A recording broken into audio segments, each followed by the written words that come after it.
నమస్తే. ఇన్నాళ్ళు నన్ను సపోర్ట్ చేస్తూ, ఎంకరేజ్ చేస్తూ మీ ప్రేమని నాకు అందిస్తున్న ప్రతి ఒక్కరికి కృతజ్ఞతలు. అలాగే ఈ వీడియో కూడా ఖచ్చితంగా మీకు ఉపయోగపడుతుంది. లైక్, షేర్ అండ్ సబ్స్క్రైబ్ చేసి మీ సపోర్ట్‌ని నాకు అందించండి. అలాగే ఈ వీడియో పట్ల మీకున్న అభిప్రాయాన్ని కామెంట్ సెక్షన్‌లో కామెంట్ చేసి తెలియజేయండి. ఇప్పుడు వీడియోని చూద్దాం. నమస్తే. Welcome to our channel. నేను పద్మిని. ప్రస్తుతంతో పాటు వేదిక్ ఆస్ట్రాలజర్ అవినాష్ దాస్ ఉన్నారు. మాట్లాడదాం. అవినాష్ గారు నమస్తే అండి. నమస్తే అండి. బాగున్నారా? బాగున్నాను దేవుడి దయ వల్ల. ఓం నమః శివాయ. ఓం నమో వెంకటేశాయ. భార్యాభర్తల మధ్య సఖ్యతా లోపాలు అనేది సర్వసాధారణంగా మనం చూస్తూనే ఉన్నాం.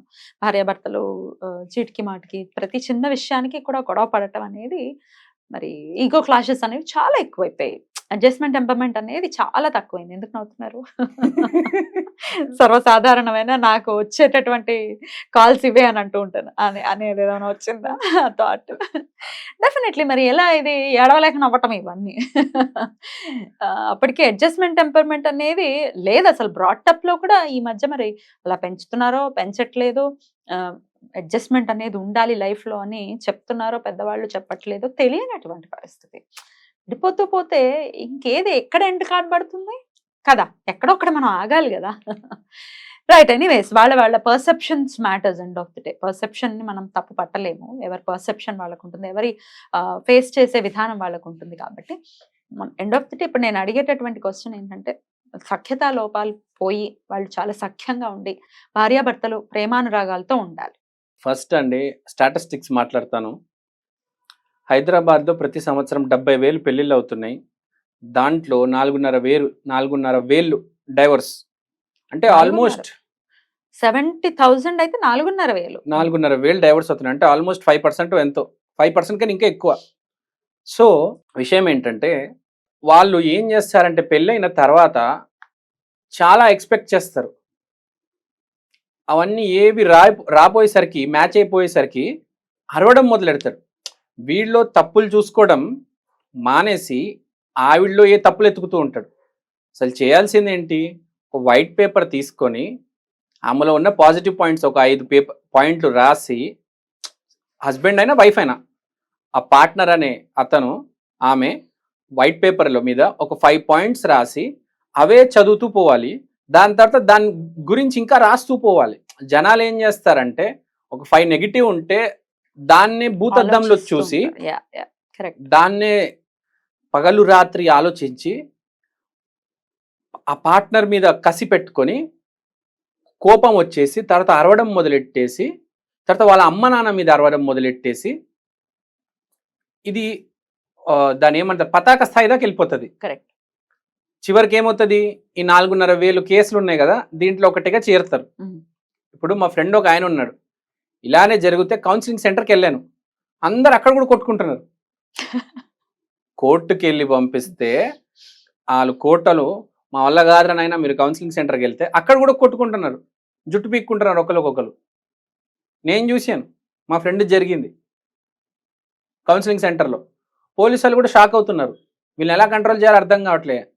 అత్త మామ ఇద్దరు సైడు, భార్య భర్త అందరు తిట్టుకుంటున్నారు. మొత్తం బూతులే అన్నీ. చాలా దారుణంగా ఉందండి. పాజిటివ్ చూడాలి. మీ అత్తలో కావచ్చు, మీ మావలో కావచ్చు, మీ పార్ట్నర్లో కావచ్చు, పాజిటివ్ చూడాలి.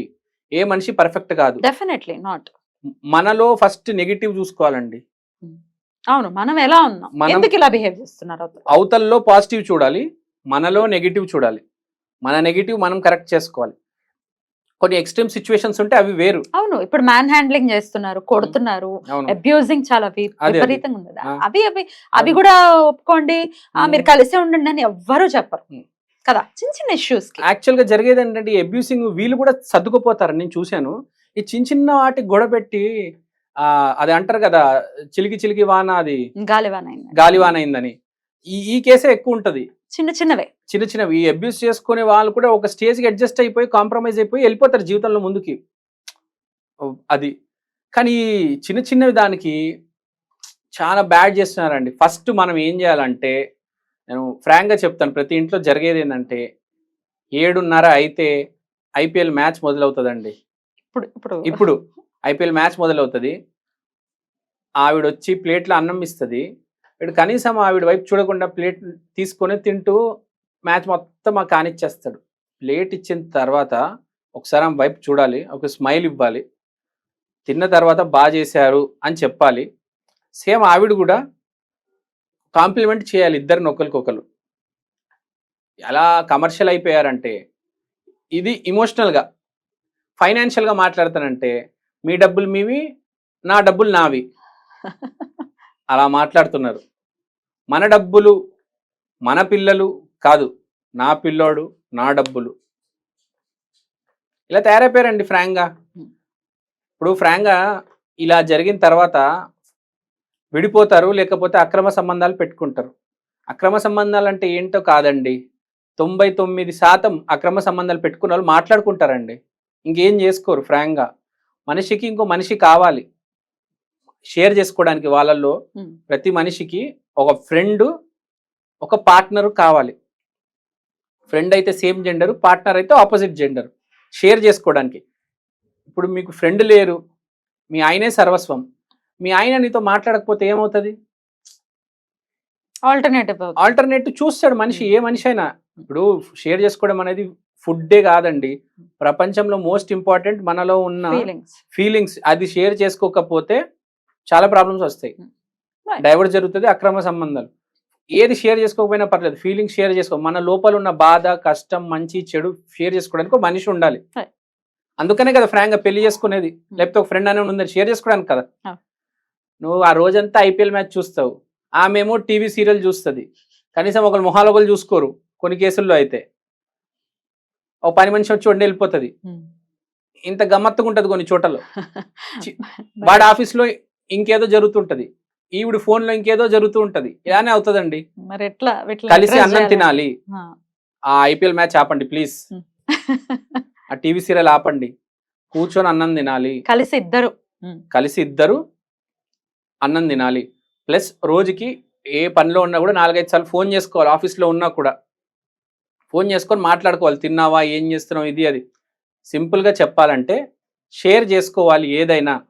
ఆవిడెవరో మీ ఇంట్లో ఏదో గెస్ట్ ఉన్నట్టు ఫీల్ అవ్వకూడదు. కరెక్ట్ కదా, రైట్. అయినప్పటికీ ఇవన్నీ జరుగుతున్నాయంటే, అయినా గొడవలు అవుతున్నాయంటే ఏం చేయాలి అని అడుగుతారు, దానికి ఏమన్నా రెమెడీ? ఫస్ట్ రెమెడీ ఏంటంటే అండి, పేపర్ తీసుకొని పాజిటివ్ పాయింట్స్ రాయండి, మీ పార్ట్నర్ గురించి రాసి దాని మీద ఫోకస్ చేయండి. సెకండ్, ఇప్పుడు నేను ఆస్ట్రాలజికల్ రెమెడీ చెప్తా. కరెక్ట్. లేడీస్ అనే వాళ్ళు రెడ్ జాస్పర్ బ్రేస్లెట్ వేసుకోవాలి, మగవాళ్ళు అనేవాళ్ళు బ్లాక్ రుద్రాక్ష మాల వేసుకోవాలి. ఎందుకు అనంటే, black rudraksha mala is for cleansing. అంటే అతను బ్లాక్ రుద్రాక్ష మాల వేసుకున్న తర్వాత ఆఫీస్ పని ఆఫీస్లో, ఇంట్లో ఉన్నప్పుడు ఇంట్లోనే. అంటే అతను క్లీన్ చేయగలుగుతాడు. అతను ఆఫీస్లో ఉన్న స్ట్రెస్ ఇంటికి తీసుకొచ్చి అది ఐపీఎల్లో బయటికి తీయడము, అదంతా కాకుండా ఆఫీస్ స్ట్రెస్ ఆఫీస్లో వదిలేస్తాడు. ఇంట్లో వాళ్ళ అటెన్షన్ అంతా వాళ్ళ పార్ట్నర్ మీద ఉంటుంది. సో బ్లాక్ రుద్రాక్ష మాల వేసుకుంటే క్లెన్జింగ్ జరుగుతుంది, ఆ స్ట్రెస్ అనేది పోతుంది. స్ట్రెస్ పోతేనే కదా ప్రశాంతంగా ఉంటాడు. అప్పుడు అర్థమవుతుంది ఐపీఎల్ మ్యాచ్ ఎందుకు, మా భార్య మా ఆయన ఇంపార్టెంట్. సో మగ అతను బ్లాక్ రుద్రాక్ష మాల వేసుకోవాలి. ఆడామె అంటే భార్య రోజ్ క్వార్ట్జ్ బ్రాస్లెట్ వేసుకుంటే చాలా మంచిది. ఎందుకంటే ladies red Jasper, rose quartz అంటున్నారు, అదే రెడ్ జాస్పర్ అయినా రెండు వేరు వేరు, కానీ పన్ను చేసేది అదే. So rose quartz, first rose quartz rose crystal తో తయారైన బ్రేస్లెట్ గాని మాల గాని వేసుకుంటే లవ్ అనేది అన్బీటబుల్ లవ్ అన్నమాట, అన్స్టాపబుల్. ఎట్లా ఉంటదంటే, ఎదుటి మనిషి తప్పు చేసినా కూడా, అంటే నెగిటివ్ కాస్త పాజిటివ్ లో వెళ్తుంది, నెగిటివ్ ప్రేమించే గుణం పెరుగుతుంది. ఎస్, నెగిటివ్ కాస్త పక్కన పెట్టేసి ఆ పాజిటివ్ వైపు ఆలోచిస్తారు ఆడవాళ్ళు. అఫోర్డబుల్ ఏనండి రోజ్ క్వార్ట్జ్ అనేవి? ఇవన్నీ 1500 బడ్జెట్ అండి, 1500 కన్నా ఎక్కువ ఉండవు. ఆ బ్లాక్ రుద్రాక్ష మాల కావచ్చు, ఈ రోజ్ క్వార్ట్జ్ బ్రేస్లెట్ కావచ్చు. వాటిలో ఏమైనా ఎనర్జైజ్ చేయాల్సి ఉంటుందా? ఎనర్జైజ్ అవసరం లేదండి, మీరు చేసుకుంటారంటే చేసుకోవచ్చు. ఎలా చేయొచ్చు?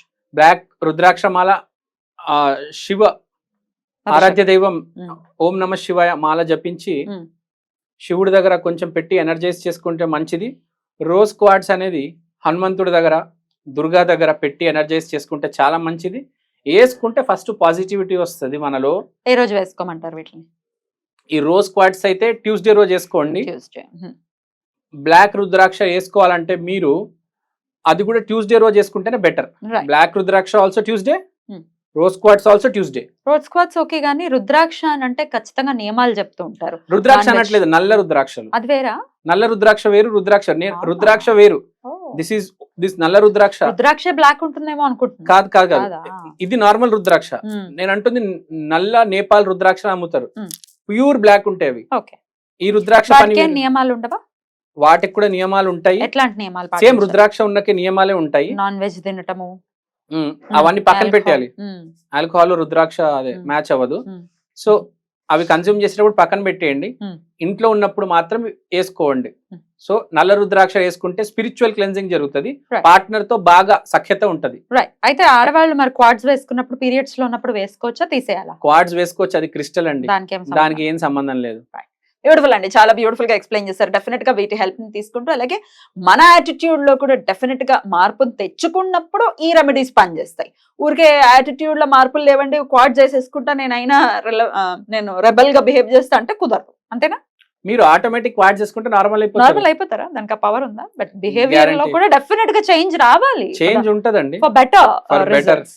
ఉంటదండి పాయింట్, Right. అదైతే గ్యారంటీ చెప్తున్నా. చాలా చక్కగా వివరించారు. థ్యాంక్ యూ సో మచ్ అండి. నమస్తే. నమస్తే.